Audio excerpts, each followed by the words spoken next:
Hello every one, ഏവർക്കും വിൻസ്പയറിൻ്റെ online ക്ലാസ്സിലേക്ക് സ്വാഗതം. HSA നാച്ചുറൽ സയൻസ് എക്സാം കഴിഞ്ഞിട്ടുണ്ട്. 2025 HSA നാച്ചുറൽ സയൻസ് എക്സാം കഴിഞ്ഞിട്ടുണ്ട്. അതിലെ 15 GK ചോദ്യങ്ങളാണ് നമ്മളിന്ന് ഡിസ്കസ് ചെയ്യാൻ വേണ്ടി പോകുന്നത്. നമ്മളിതിനു മുന്നേ HSA മലയാളത്തിൽ ചോദ്യപേപ്പർ കണ്ടതാണ്. അതേപോലെ തന്നെ അത്യാവശ്യം നിലവാരമുള്ള ചോദ്യങ്ങൾ തന്നെയാണ് വന്നിട്ടുള്ളത് കേട്ടോ. നമ്മൾ പതിവ് ശൈലിയിൽ കാണുന്ന ചോദ്യങ്ങൾ കുറവായിരുന്നു, കൂടുതലും ഡെപ്തിലേക്ക് ഇറങ്ങിയിട്ടുള്ള ചോദ്യങ്ങൾ തന്നെയായിരുന്നു. സോ നമ്മുടെ GK മേഖലയിലെ പഠനം കുറച്ചുകൂടി ആഴത്തിൽ കൊണ്ടുപോയിട്ടുള്ള ആളുകൾക്ക് മാത്രം ഉത്തരം ചെയ്യാൻ പറ്റുന്ന ചോദ്യങ്ങളായിരുന്നു. സോ നമുക്ക് നോക്കാം. ഒന്നാമത്തെ ചോദ്യം, who among following leader or leaders drew inspiration from Sree Narayana Guru? അപ്പോൾ നവോത്ഥാന നായകനായിട്ടുള്ള ശ്രീനാരായണ ഗുരുവിൽ നിന്നും പ്രചോദനം ഉൾക്കൊണ്ട വ്യക്തികൾ ആരൊക്കെ, നേതാക്കന്മാർ ആരൊക്കെ എന്നുള്ളതാണ് ചോദ്യം.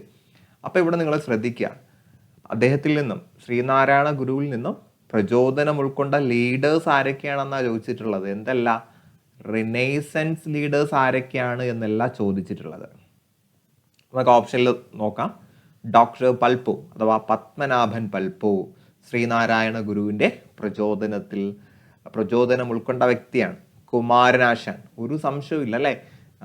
ദെൻ നടരാജഗുരു, അത് നമ്മുടെ ഡോക്ടർ പൽപ്പുവിൻ്റെ മകനാണ് നടരാജഗുരു. നടരാജഗുരു ശ്രീനാരായണ ഗുരുവിൻ്റെ സ്വാധീനത്തിൽ പെട്ടിട്ടുള്ള വ്യക്തിയാണ് കേട്ടോ. സ്വാധീനം ഉൾക്കൊണ്ട് പല പ്രവർത്തനങ്ങളും ചെയ്തിട്ടുള്ള വ്യക്തിയാണ്. ശ്രീനാരായണ ഗുരുവുമായിട്ട് ബന്ധപ്പെട്ട ഗുരുകുലം ഒക്കെ സ്ഥാപിച്ചത് അദ്ദേഹമാണ്.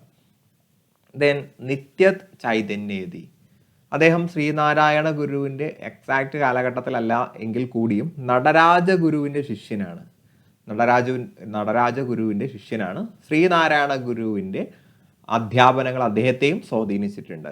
സോ നമ്മുടെ PSCയുടെ പ്രൊഫഷണൽ കീ പ്രകാരമുള്ള ആൻസർ ഓപ്ഷൻ ഡി ആണ്. നമുക്കതിൽ സംശയിക്കേണ്ട കാര്യമില്ല. കാരണം നിത്യചൈതന്യതിയിൽ ഡയറക്റ്റായിട്ട് നേരിട്ടുള്ള ഇൻസ്പിറേഷൻ വരുന്നില്ലെങ്കിലും അധ്യാപനങ്ങൾ അദ്ദേഹത്തെയും സ്വാധീനിച്ചിട്ടുണ്ട് എന്നാണ് നമുക്ക് മനസ്സിലാക്കാൻ കഴിയുന്നത്. ഓക്കെ അല്ലേ? ദെൻ രണ്ടാമത്തെ ചോദ്യം, ചിലപ്പോൾ നമ്മൾ സോഷ്യൽ സയൻസ് അല്ലെങ്കിൽ ഹിസ്റ്ററി എടുത്ത് പഠിക്കാത്ത ഒരാളെ സംബന്ധിച്ചിടത്തോളം നമ്മൾ കേട്ടിട്ട് പോലും ഇല്ലാത്ത ഒരാളായിരിക്കും ഹെൻറി ലൂയിസ് വിവിയൻ ഡെറോസി എന്ന് പറയുന്നത്. അപ്പോൾ ഈ ഒരു ഹെൻറി ലൂയിസ് ആയിട്ട് ബന്ധപ്പെട്ട തെറ്റായിട്ടുള്ള പ്രസ്താവനയാണ് ചോദിച്ചിട്ടുള്ളത്. സോ ഹെൻറി ലൂയിസ് വിവിയൻ ഡെറോസി എന്ന് പറയുന്നത് അദ്ദേഹം ഒരു ആംഗ്ലോ ഇന്ത്യൻ ആണ്. പേര് കേൾക്കുമ്പോൾ തന്നെ നമുക്കറിയാം അദ്ദേഹം ഒരു ആംഗ്ലോ ഇന്ത്യൻ ആണ്. പക്ഷെ ജനിച്ചത് 1828 മറിച്ച് അദ്ദേഹം ജനിക്കുന്നത് 1809. അപ്പോൾ ഒന്നാമത്തെ പ്രസ്താവന തന്നെ തെറ്റാണ്. ദെൻ അദ്ദേഹത്തെക്കുറിച്ച് പറയുകയാണെങ്കിൽ അദ്ദേഹത്തെക്കുറിച്ച് അറിയപ്പെടുന്നത് first national poet of modern India, ആധുനിക ഇന്ത്യയുടെ ആദ്യത്തെ ദേശീയ കവി എന്നറിയപ്പെടുന്നത് ഹെൻറി ലൂയിസ് വിവിയൻ ഡെറോസി. അദ്ദേഹം ഒരു സ്കൂൾ ഹെഡ് മാസ്റ്ററൊക്കെ ആയിരുന്നു, കവിയായിരുന്നു. അദ്ദേഹം അക്കാദമിക് അസോസിയേഷന് രൂപം നൽകിയിട്ടുണ്ട്. He had a deep faith in the French റവല്യൂഷനിൽ അദ്ദേഹത്തിന് ആഴത്തിലുള്ള വിശ്വാസം ഉണ്ടായിരുന്നു. His followers were collectively known as young Bengal. അദ്ദേഹത്തിൻ്റെ പിൻഗാമികൾ എന്ന് പറഞ്ഞാൽ അദ്ദേഹത്തിനെ ഫോളോ ചെയ്യുന്ന ആളുകൾ യങ് ബംഗാൾ എന്ന പേരിൽ ആണ് അറിയപ്പെട്ടിരുന്നത്. നമുക്ക് തെറ്റാണ് വേണ്ടത്, ഒന്ന് മാത്രമാണ് തെറ്റ് അല്ലേ. സോ ഓപ്ഷൻ എ ആണ് ആൻസർ ആയിട്ട് വരുന്നത്. ഓക്കെ അല്ലേ? ദെൻ അടുത്ത ചോദ്യം ഫൗണ്ടേഷനുമായിട്ട് ബന്ധപ്പെട്ട ചോദ്യമാണ്. കുറച്ച് ആളുകളെങ്കിലും അത് പഠിച്ചു വെച്ചിട്ടുണ്ടാവും അല്ലേ. Foundation, arrange the following organisation in order of their foundation. ഫൗണ്ടേഷനും അതിൻ്റെ ഇയറും അറിയുന്ന ഒരാൾക്ക് മാത്രമേ എന്ത് ചെയ്യാൻ കഴിയുള്ളൂ, ക്രോണോളജിക്കൽ ഓർഡറിൽ ഇത് അറേഞ്ച് ചെയ്യാൻ കഴിയുള്ളൂ അല്ലേ. അപ്പോൾ അത് അത്രയ്ക്കും ഡെപ്തായിട്ട് തന്നെ നമ്മൾ പഠിച്ചു വെക്കേണ്ട ഒരു സംഗതിയാണ്. സോ നമുക്ക് നോക്കാം, ഓരോന്നും ഏത് വർഷങ്ങളിലാണ് വരുന്നത് എന്ന് നമുക്ക് നോക്കാം. ഇന്ത്യൻ അസോസിയേഷൻ വരുന്നത് 1876 കേട്ടോ. ഇന്ത്യൻ അസോസിയേഷൻ വരുന്നത് 1876. ദെൻ ഈസ്റ്റ് ഇന്ത്യ അസോസിയേഷൻ വരുന്നത് 1866 ദെൻ ഇന്ത്യൻ ലീഗ് വരുന്നത് 1928 ദെൻ പൂന സർവജനിക് സഭ സഭ വരുന്നത് 1928 കേട്ടോ. സോറി, 1928 അല്ല, അത് നമ്മൾ പറഞ്ഞില്ല, 1870 1870 വരുന്നത്, 1870. അല്ല, അപ്പോൾ ഇത് ക്രൊണോളജിക്കൽ ഓർഡറിലാക്കിയാൽ ആദ്യം വന്നിട്ടുള്ളത് ഏതാണ്? East Indian association. അപ്പോൾ 2 ആദ്യം വരേണ്ടത്. അപ്പോൾ 2 വന്നിട്ടുള്ള ഓപ്ഷൻസ് നമുക്ക് നോക്കാം. എയും ഡിയും എന്തായാലും അല്ല. ദെൻ പിന്നെ വരേണ്ടത്, രണ്ടാമത് വരേണ്ടത് 4 അല്ലേ? 4. സോ 4 വന്നിട്ടുള്ളത് എവിടെയാ? സിയിലാണ്. സോ ഓപ്ഷൻ സി ആണ് നമ്മുടെ ആൻസർ ആയിട്ട് വരുന്നത്. ഓക്കെ അല്ലേ? ദെൻ അടുത്ത ചോദ്യത്തിലേക്ക് പോകാം. Subhash Chandra Bose was unanimously elected as the president of Indian National Congress in the annual conference held at. നമ്മുടെ നേതാജി സുഭാഷ് ചന്ദ്ര ബോസിനെ ഒരു INC കോൺഗ്രസിൽ വെച്ച് ഐക്യകണ്ഠേനെ എന്തായിട്ട് തിരഞ്ഞെടുത്തിട്ടുണ്ട്? അതിലെ പ്രസിഡന്റ്, INCയുടെ പ്രസിഡന്റായിട്ട് തിരഞ്ഞെടുത്തിട്ടുണ്ട്. അത് ഏത് സഭയിൽ വെച്ചാണ്, അല്ലെങ്കിൽ ഏത് ആനുവൽ കോൺഗ്രസിൽ വെച്ചാണ് എന്നുള്ളതാണ് ചോദ്യം. സോ നമ്മുടെ ആൻസർ വരുന്നത് ഹരിപുര കോൺഫറൻസിൽ വെച്ചാണ് കേട്ടോ. അത് 1938 1939 നടന്നിട്ടുള്ള കോൺഫറൻസിലും അദ്ദേഹത്തിന് പ്രസിഡന്റായിട്ട് തിരഞ്ഞെടുക്കുന്നുണ്ട്.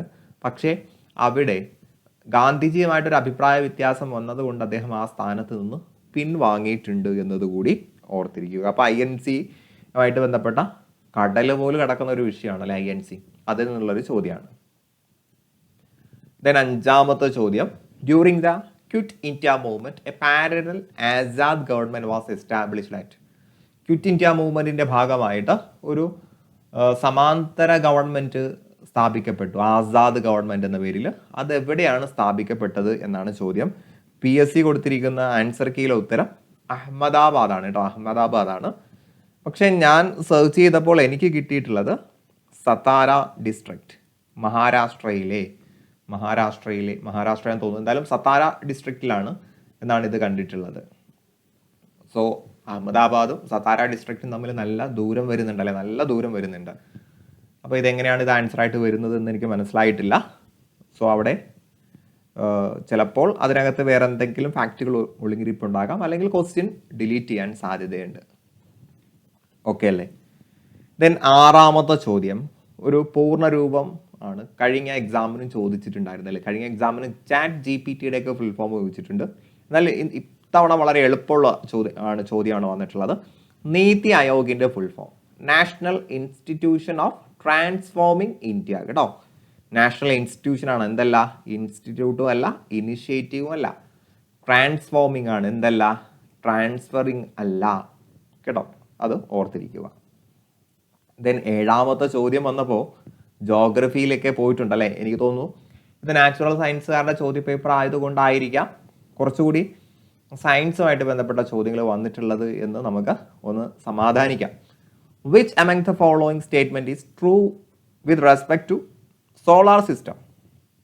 സോളാർ സിസ്റ്റമായിട്ട് ബന്ധപ്പെട്ട ശരിയായിട്ടുള്ള പ്രസ്താവന. നാച്ചുറൽ സയൻസിൽ നമ്മൾ സോളാർ സിസ്റ്റത്തെ കുറിച്ചൊന്നും ഡെപ്തിലേക്ക് അവർ പഠിക്കില്ല അല്ലേ? നാച്ചുറൽ സയൻസ് ആ ഒരു മേഖല അല്ലല്ലോ. എന്നിരുന്നാൽ കൂടിയും അവരൊരു സയൻസ് ടോപ്പിക്ക് പഠിച്ചവരായതുകൊണ്ടാകാം ഇങ്ങനത്തെ ചോദ്യങ്ങളൊക്കെ വന്നിട്ടുള്ളത് എന്ന് നമുക്ക് പ്രതീക്ഷിക്കാം. എന്തായാലും നമുക്ക് നോക്കാം. 7ാമത്തെ ചോദ്യത്തിൽ സോളാർ സിസ്റ്റവുമായിട്ട് ബന്ധപ്പെട്ട കുറച്ച് ചോദ്യമാണ്.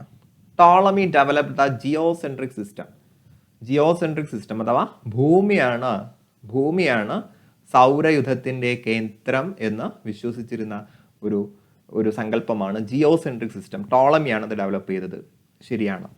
In the geocentric system earth is assumed to be stationary and the centre of solar system. Geocentric system എന്ന് പറഞ്ഞാൽ ഭൂമിയെ സൗരയുധത്തിന്റെ കേന്ദ്രമായിട്ടും ഭൂമി ചലിക്കാതെ അവിടെ തന്നെ സ്ഥിരമായി നിൽക്കുന്നു എന്നതുമാണ് ടോളമിയുടെ അവകാശം. ശരിയാണ്. ദെൻ അടുത്തത് അതിനെ നിരാകരിച്ചു കൊണ്ടുവന്നതാണ് heliocentric system. Superseded the geocentric system. ശരിയാണ്. ഹെലോസെൻട്രിക് സിസ്റ്റം വന്ന സമയത്ത് ജിയോസെൻട്രിക് സിസ്റ്റത്തിൻ്റെ വാദങ്ങളെ തള്ളിക്കളഞ്ഞിട്ടുണ്ട്. ദെൻ ഈ ഒരു സിസ്റ്റം ഡെവലപ്പ് ചെയ്തിട്ടുള്ളത് കോപ്പർനിക്കസ് ആണ്. അപ്പോൾ ഈ ഒരു സിസ്റ്റം പ്രകാരമാണ് സൂര്യനാണ് സൗരഹിതത്തിൻ്റെ കേന്ദ്രം എന്ന സങ്കല്പം വന്നിട്ടുള്ളത്. സോ ഓപ്ഷൻ എ ആണ് ആൻസർ ആയിട്ട് വരുന്നത്. ഓക്കെ അല്ലേ? ദെൻ അടുത്തത് എട്ടാമത്തേത് സിമ്പിൾ ആയിട്ടുള്ള ഒരു ചോദ്യമായിരുന്നു. The first European power who established trading centre in India. ഇന്ത്യയിൽ വാണിജ്യ കേന്ദ്രം സ്ഥാപിച്ച ആദ്യത്തെ യൂറോപ്യൻ ശക്തി ഏതാണെന്ന് ചോദിച്ചാൽ നമുക്കറിയാം പോർച്ചുഗീസ് ആണ് അല്ലെ. വാസ്കോഡ് ഗാമ 1498 വന്നിട്ടുണ്ടായിരുന്നു. പിന്നീട് 1502 കെയ്ലോൺ അഥവാ ഇന്നത്തെ കൊല്ലം ജില്ലയിൽ ആദ്യത്തെ വാണിജ്യ കേന്ദ്രം പോർച്ചുഗീസുകാർ സ്ഥാപിച്ചു. ഓപ്ഷൻ ബി ആണ് ആൻസർ. ദെൻ 9ാമത്തെ ചോദ്യം UN-ഉമായിട്ട് ബന്ധപ്പെട്ട ചോദ്യമാണ്. കഴിഞ്ഞ പരീക്ഷയിലും UN ആയിട്ട് ബന്ധപ്പെട്ട ഒരു ചോദ്യം ഉണ്ടായിരുന്നു. UN-ലെ ഏത് ഏജൻസിക്കാണ് 2 തവണ നൊബേൽ സമ്മാനം കിട്ടിയിട്ടുള്ളത് എന്നൊരു ചോദ്യം ഉണ്ടായിരുന്നു. സോ കഴിഞ്ഞ ക്ലാസ് കാണാത്ത ആളുകൾ അതുകൂടി ഒന്ന് കാണുക, നിങ്ങൾക്ക് യൂസ്ഫുൾ ആയിരിക്കും. സോ ഇത് ക്രൊണോളജിക്കൽ ഓർഡർ ആക്കാനാണ്. സോ ഞാൻ സെർച്ച് ചെയ്തപ്പോൾ എനിക്ക് കിട്ടിയിട്ടുള്ളത് ഞാൻ ജസ്റ്റ് ഒന്ന് ഇവിടെ എഴുതാം. PSC കൊടുത്തിട്ടുള്ള ഉത്തര സൂചികയിൽ ഓപ്ഷൻ സി ആയിരുന്നു ആൻസർ ആയിട്ട് വരുന്നത്. പക്ഷെ ഞാൻ ഓരോന്നിലെയും വർഷം പരിശോധിച്ച സമയത്ത് അതിൽ വ്യത്യാസമുള്ളതായിട്ട് എനിക്ക് കാണാൻ കഴിഞ്ഞു. സോ നിങ്ങൾ അത് ജസ്റ്റ് ഒന്ന് ക്ലാരിഫൈ ചെയ്യണം. എൻ്റെ സ്വന്തം സബ്ജക്റ്റ് അല്ലാത്തത് കൊണ്ടാണ് ഞാൻ നിങ്ങളോടത് പറയുന്നത്, അല്ലെങ്കിൽ ഞാൻ തന്നെ അത് ക്ലാരിഫൈ ചെയ്ത് തന്നേനെ. So Atlantic charter August 1941 then San Francisco conference, അത് ഏകദേശം ഏപ്രിൽ മുതൽ ജൂൺ വരെയാണെന്ന് തോന്നുന്നു. ഏപ്രിൽ മുതൽ ജൂൺ, എന്തായാലും വർഷം 1945 ആണ് കേട്ടോ. 1945 ആണ്. The declaration of United nation വരുന്നത് ജനുവരി 1942 ആണ്. ഇനി മോസ്കോ കോൺഫറൻസ് വരുന്നത് ഒക്ടോബർ 1943 ആണ്. ഇതാണ് ഞാൻ സെർച്ച് ചെയ്തപ്പോൾ എനിക്ക് കിട്ടിയിട്ടുള്ളത്. സോ ഇതിൽ ആദ്യം ഏത് വരും? അറ്റ്ലാന്റിക് ചാർട്ടർ വരും അല്ലേ. ആദ്യം കുറഞ്ഞതിൽ നിന്നല്ലേ വരേണ്ടത്. അപ്പോൾ ആദ്യം 1 വരും. 4 ഓപ്ഷനിലും 1 വന്നിട്ടുണ്ട്. രണ്ടാമത് 3 വരും. 3. അപ്പോൾ എയും സിയും മാത്രം വന്നു, ബാക്കി നമുക്ക് വെട്ടാം. ദെൻ അടുത്ത ഏത് വരും? 4 വരുന്നു. ഇവിടെയും 4 ആണ്. പിന്നീട് 2 വരുന്നു. 2 ഓപ്ഷനും സെയിം ആയി അല്ലേ. അപ്പോൾ ഈ ഒരു ചോദ്യം ഡിലീറ്റഡ് ആണ്. 2 ഓപ്ഷനും ഒരേപോലെ ഉണ്ട് അല്ലേ. സോ ഈ ഒരു ചോദ്യം ഡിലീറ്റഡ് ആണേ. ഓക്കെ അല്ലേ? അപ്പോൾ 2 ചോദ്യങ്ങൾ ഡിലീറ്റ് ആകാൻ സാധ്യത ഉണ്ട് കേട്ടോ. ദെൻ 10ാമത്തെ ചോദ്യം, the scientific study to find out age of trees is known as. വൃക്ഷങ്ങളുടെ പ്രായം കണ്ടെത്തുന്നതിന് വേണ്ടിയുള്ള ശാസ്ത്രീയ പഠനത്തെ നമ്മൾ പറയുന്ന പേര് എന്താണ് എന്നാണ് ചോദ്യം. ഡെൻഡ്രോക്രോണോളജി. നമുക്ക് ഈ ക്രോണോളജി വെച്ചൊക്കെ തന്നെ പിടിക്കാം അല്ലേ. ക്രോണോളജി പ്രായത്തെ സൂചിപ്പിക്കുന്ന പദമാണ്. അപ്പോൾ ഡെൻഡ്രോക്രോണോളജി ആണ് ശരിയായിട്ടുള്ള ഉത്തരം. ദെൻ ഇതിൽ ഓപ്ഷൻ സി നമുക്ക് അറിയുന്നതാണ്. പാലിയന്റോളജി ഫോസിലുകളെ കുറിച്ചുള്ള പഠനമാണ് കേട്ടോ. പഠനമാണ്. ദെൻ റേഡിയോ കാർബൺ ഡേറ്റിങ്ങും പ്രായം കണ്ടെത്തുന്നതിന് വേണ്ടിയുള്ളതാണ് കേട്ടോ. ജീവ വസ്തുക്കളുടെ ഓർഗാനിക് മെറ്റീരിയൽസിന്റെ പ്രായം കണ്ടെത്തുന്നതിന് വേണ്ടിയുള്ളതാണ്. അതിലെ കാർബണിന്റെ അംശമൊക്കെ നോക്കിയിട്ട് പ്രായം കണ്ടെത്തുന്നതിന് വേണ്ടിയുള്ളതാണ്. പക്ഷെ അത് ട്രീസിന് മാത്രം പ്രത്യേകമായതല്ല. ഇനി തെർമോലുമിനസൻസ് എന്ന് പറയുമ്പോൾ അതും പ്രായം കണ്ടെത്തുന്നതിന് വേണ്ടിയുള്ള ഒരു സ്റ്റഡിയാണ്. പക്ഷേ ജീവനില്ലാത്ത വസ്തുക്കളുടെ പ്രായമാണ് കേട്ടോ. നാച്ചുറൽ സയൻസ് ആയതുകൊണ്ടാകാം ഈ ഒരു ചോദ്യം വന്നത് എന്ന് ഞാൻ വീണ്ടും അനുമാനിക്കുകയാണ്, ഞാൻ അസ്യൂം ചെയ്യുകയാണ് കേട്ടോ. എൻ്റെ അസംഷൻ മാത്രമാണ് അത് കേട്ടോ. ദെൻ 11ാമത്തെ ചോദ്യം, which among the following is are initiative of NITI Aayog to encourage the use of electric vehicles and improve air quality. അപ്പോൾ നിതി ആയോഗുമായിട്ട് ബന്ധപ്പെട്ട 2ാമത്തെ ചോദ്യമാണിത്. നേരത്തെ പൂർണ്ണരൂപം ചോദിച്ചിട്ടുണ്ടായിരുന്നു. സോ ഇതിൽ നിതി ആയോഗുമായിട്ട് ബന്ധപ്പെട്ട വൈദ്യുതി വാഹനങ്ങളുടെ ഉപയോഗം പ്രോത്സാഹിപ്പിക്കുന്നതിനും അതേപോലെ എയർ ക്വാളിറ്റി, നമ്മുടെ അന്തരീക്ഷ വായുവിൻ്റെ ഗുണമേന്മ വർദ്ധിപ്പിക്കുന്നതും ഉദ്ദേശിച്ചുകൊണ്ട് വന്നിട്ടുള്ള പദ്ധതികൾ ഏതൊക്കെയാണ് എന്നുള്ളതാണ് ചോദ്യം. 11ാമത്തെ ചോദ്യം. സോ ഏതൊക്കെയാണെന്ന് ചോദിച്ചാൽ ശൂന്യയും ഇ അമൃതുമാണ് കേട്ടോ. സോ ഓപ്ഷൻ എ ആണ് answer, Shoonya and E Amrit. Then ഈ ലൈഫ് എന്ന് പറയുമ്പോൾ ലൈഫ് മിഷൻ അല്ല, അല്ലാതെ ലൈഫ് സ്റ്റൈൽ ഫോർ എൻവയോൺമെന്റ് എന്ന് പറയുന്ന പദ്ധതിയാണ് കേട്ടോ. ലൈഫ് സ്റ്റൈൽ ഫോർ എൻവയോൺമെന്റ്, സുസ്ഥിര വികസനമൊക്കെ ലക്ഷ്യം വെച്ചുകൊണ്ടുള്ള ആ ഒരു പദ്ധതിയാണ്. ഓക്കെ അല്ലേ? ദെൻ 12ാമത്തെ ചോദ്യവും നിങ്ങൾ കറണ്ട് അഫെയർ ഭാഗത്ത് നിന്ന് നോക്കി വെച്ചിട്ടുള്ള ചോദ്യമായിരിക്കും. ഇതൊക്കെ കറണ്ട് അഫെയർ ചോദ്യങ്ങളാണ് അല്ലേ. 2028 ഒളിമ്പിക്സ് എവിടെയാണ് നടക്കുന്നത്? Los Angeles, USA Los Angeles. Summer Olympics ആണ് 2028 സമ്മർ ഒളിമ്പിക്സ് നടക്കുന്നത് USA ലോസ് ആഞ്ചലസ് ആണെന്ന് മനസ്സിലാക്കുക. ദെൻ 13ാമത്തെ ചോദ്യം കറണ്ട് അഫെയർ ചോദ്യങ്ങളാണ്. 2022 ചോദ്യമാണ്. Which country lifted the trophy as the Under-20 women's world cup champions 2022? 2022 20 വയസ്സിന് താഴെയുള്ള സ്ത്രീകളുടെ വനിതാ വിഭാഗത്തിൻ്റെ വേൾഡ് കപ്പ് ചാമ്പ്യൻ ആരായിരുന്നു? അല്ലെ, Under-20 women's world cup champions 2020 ആരായിരുന്നു എന്ന് ചോദിച്ചാൽ സ്പെയിൻ ആയിരുന്നു കേട്ടോ. സ്പെയിൻ ആയിരുന്നു Under-20 women's world cup champions 2022. പക്ഷെ ഇത് ഏത് മേഖലയിലാണെന്ന് അവിടെ എടുത്ത് പറയുന്നില്ല. അതെനിക്കൊരു പ്രശ്നമായിട്ട് ഫീൽ ചെയ്യുന്നുണ്ട്. എന്തിനായിരുന്നാലും സ്പെയിൻ ആണ് PSC കൊടുത്തിട്ടുള്ള. സോ ഇവിടെ ഫിഫ എന്നും കൂടെ വന്നിരുന്നെങ്കിൽ കുറച്ചുകൂടി വ്യക്തമായേനെ അല്ലേ. ഫിഫ വേൾഡ് കപ്പ് അഥവാ ഫുട്ബോൾ ആണ് കേട്ടോ, football.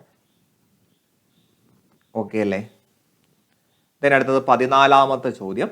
Which of the following scheme is aimed at the welfare of transgender people in Kerala? കേരളത്തിലെ ട്രാൻസ്ജെൻഡർ ഭിന്ന ലിംഗ വിഭാഗത്തിൻ്റെ ക്ഷേമം ലക്ഷ്യം വെച്ചുകൊണ്ട് നടപ്പിലാക്കുന്ന പദ്ധതി ഏതാണ് എന്നാണ് ചോദ്യം. 14ാമത്തെ ചോദ്യത്തിൻ്റെ ഉത്തരം വരുന്നത് സഫലം കേട്ടോ, സഫലം എന്നുള്ളതാണ്. ബാക്കി പദ്ധതികൾ കൂടി നോക്കി വെക്കണേ. ദെൻ GK ഭാഗത്തു നിന്നുള്ള കറണ്ട് അഫേഴ്സിലെ അവസാനത്തെ ചോദ്യം. In which year did cyclone Ockhi wreck havoc in Kerala? കേരളത്തിലെ ഓക്കി കൊടുങ്കാറ്റ് ദുരന്തം വിതച്ച വർഷം ഏതാണ്? അപ്പോൾ കുറച്ചുകൂടി പിന്നിലോട്ട് പോയിട്ടുണ്ടല്ലേ. 2017 ചോദ്യമാണ് ചോദിച്ചിട്ടുള്ളത്. 2017 ചോദ്യമാണ് ചോദിച്ചിട്ടുള്ളത്. സോ ഇത്രയുമാണ് GK കറണ്ട് അഫേഴ്സ് ഭാഗത്ത് നിന്ന് വന്നിട്ടുള്ള ചോദ്യങ്ങൾ. സോ സാധാരണ കേരള നവോത്ഥാനവുമായിട്ട് ബന്ധപ്പെട്ട ചോദ്യങ്ങൾ കൂടുതൽ ചോദിക്കാറുണ്ട്. പക്ഷേ കേരള നവോത്ഥാനത്തിൽ നിന്നുള്ള ചോദ്യങ്ങൾ കുറച്ചു. ഇന്ത്യൻ ചരിത്രത്തിലേക്കും ദേശീയ പ്രസ്ഥാനങ്ങളിലേക്കും അതുപോലെ തന്നെ ലോക ചരിത്രത്തിലേക്കും നമ്മുടെ ചോദ്യങ്ങൾ പോയതായിട്ട് നമുക്ക് കാണാം. സോ ഇനി വരുന്ന എക്സാമിനും ഇത്തരം നിലവാരത്തിലുള്ള ചോദ്യങ്ങൾ തന്നെ നമ്മൾ പ്രതീക്ഷിച്ച് പോകണം. സോ ഞാൻ കൂടുതൽ ദീർഘിപ്പിക്കുന്നില്ല. സൈക്കോളജി ഭാഗത്തെ ചോദ്യങ്ങൾ ഞാൻ അടുത്തൊരു ക്ലാസ്സിൽ ഡിസ്കസ് ചെയ്യാം. സോ നന്നായിട്ട് പഠിക്കുക. ചോദ്യങ്ങൾ കണ്ട് നമ്മൾ പേടിക്കേണ്ട ആവശ്യമില്ല. അത്യാവശ്യം നിലവാരമുള്ള ചോദ്യങ്ങളാണ്. നമുക്ക് അത് അറിയില്ലെങ്കിൽ നമ്മൾ എന്ത് ചെയ്യേണ്ട? റിസ്ക് എടുക്കാതിരിക്കുന്നതാണ് നല്ലത്. ആ സമയത്ത് നിങ്ങളൊരു മനോധൈര്യം പോലെ ചെയ്യുക എന്നല്ലാതെ അവിടെ വേറെ ഒരു ഓപ്ഷൻ ഇല്ല. അപ്പോൾ ഇനി ഒരുപാട് വലിച്ചു വാരി പഠിക്കാൻ നിൽക്കരുത് കേട്ടോ. ഇത് GK വളരെ വാസ്റ്റ് ആയിട്ടുള്ള ഏരിയ ആണ്. ഒരുപാട് വലിച്ചു വാരി പഠിക്കാൻ നിൽക്കരുത്. നിലവിൽ നിങ്ങൾ പഠിച്ചിട്ടുള്ള കാര്യങ്ങളെല്ലാം റിവൈസ് ചെയ്ത് അടിപൊളിയായി റെഡിയാക്കി വെക്കുക. ഞാൻ എല്ലാവർക്കും വിജയം ആശംസിച്ചുകൊണ്ട് നിർത്തുകയാണ്. Wish you good luck and good bye.